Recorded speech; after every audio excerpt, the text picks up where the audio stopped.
this work environment is just so volatile and so complex and so unpredictable that I feel comfortable in saying, I'm going to give it my best effort, but is there any guarantee? No. We just have to think of different ways of doing the recruiting. One of the key elements there is to keep an eye on the retention and figure out what keeps people here. Rather than spending too much time of, why do people go to other places? A lot of time is for money. Right. And what I see a lot of these sign-up bonuses happening and these sweet deals. And what happens when you put that into place? Is that a good strategy? I'm going to say no, and I'm sure there will be people out there and say, "Well, it's working for me," and so it's hard to talk about the whole industry. The sign-up bonus, a couple of things that I disagree with, actually rewards people who are going from one job to another. And that's an individual decision for the entity, for the casino. I would much rather reward those who are bringing staff members or new talent to us. And that can be the team members or cast members or associates, whatever you're going to call them, the employees who are working for you and who already know why they are staying where they are and what they appreciate. So these are very good salespeople. The other part that we often don't think of is, look at the players. The players already are familiar with where they are. They know why they're going there. They also have a very good sense of what they want to see on service and connection.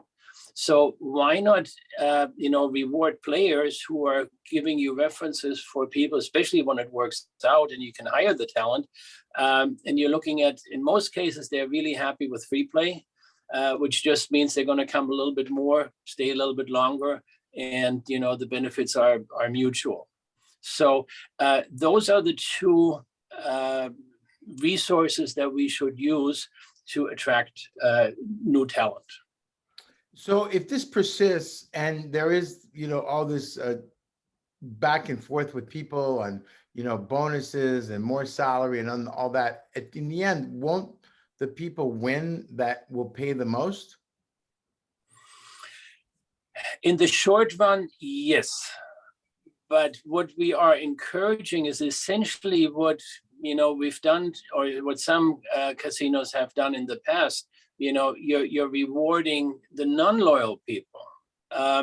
So we already have data that people who take a job because they have a sign-up bonus, they will stay there for 6 weeks, maybe 8 weeks, and then they go over to the next one to receive the next sign-up bonus. And even so, that may be somewhat of a generalization. I think that trend is established. What is wrong with feeling comfortable, hopefully, that you're offering the culture that attracts people? Ultimately, only the job hunters will be responding to the sign-up bonuses.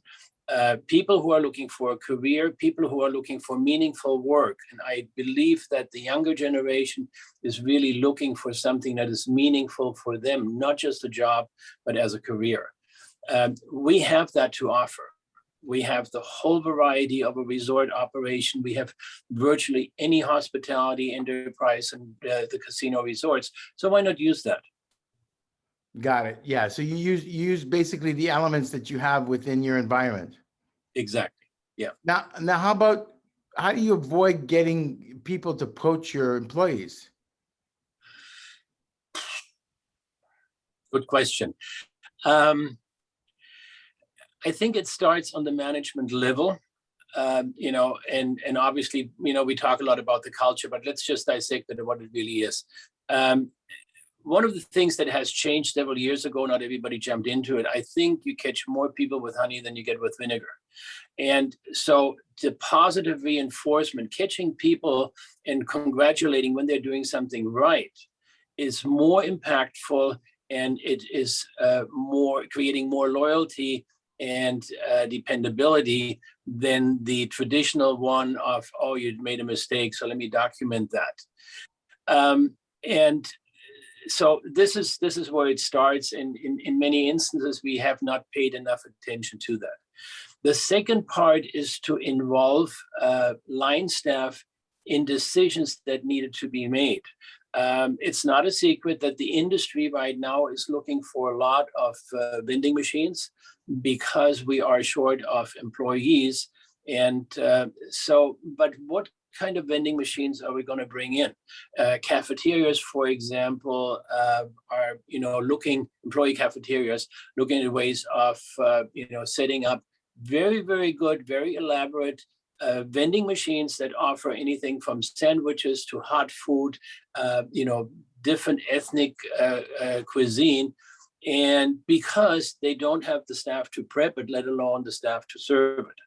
And the cost factor is not that great. It's not that much of a difference. So that's one of the things. The other one is to take a look and say, are we really doing the best we can do in developing our talent towards a career? What is involved in training aside from the compliance training? What can we offer, be it academic or be it vocational training, that would allow them to feel more confident and feel more in tune and being part of the organization? So those are three things where I would start looking immediately. Now, when you have a shortfall in staff and you're trying to run your casino, but you don't have the staff, are you just shutting things down and limiting hours? Is that the solution?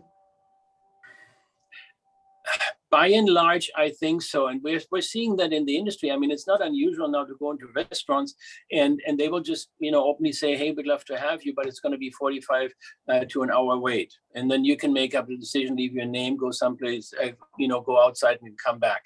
I think that will be part of our industry, unfortunately. Yes, we have to take a look and say, okay, what do we invest in? What is a smart technology that allows us to get by with less people? Whether or not it's be a permanent situation for our labor market, I don't know, but that's what we have to do right now. And there is some great smart technology out there that allows us to achieve the very positive and outstanding service experience, even if we do not have the person there, and we have to supplement that with the smart technology. Got it. So we're moving faster in adapting the technology. I believe so, yeah. And in terms of one of the biggest sectors that we saw a huge difference in was food and beverage, right? Mm-hmm. Yeah. And in those sectors, I think is where it's being impacted the most, where you have shutdowns and, like they say, you got to wait 45 minutes, right? Right. Yes. Absolutely. And I mean, it's no secret. We're switching over to a food court over here in Rolling Hills, and the food court, it will still have staff there, but it's nothing compared to having the staffing that you would have to provide for a buffet, and it's still going to be in quality as good, if not better, because the food is prepared immediately. Now, there are some indications that this workforce may have changed quite a bit post-pandemic, whereas people look at their lives a little differently now that they spent like a whole year at home, right? Right. And Yes. they see like the benefits of being home, and maybe one parent doesn't work and they cut their expenses. Is that going to impact us moving forward? And how we hire, how we retain? It seems like the spotlight is really on HR right now. Yes, it certainly is, and in a way, I'm grateful for it, because we're coming to a point, or the industry is coming to a point where, you can blame HR for everything, but HR should be coming up with creative solutions as well.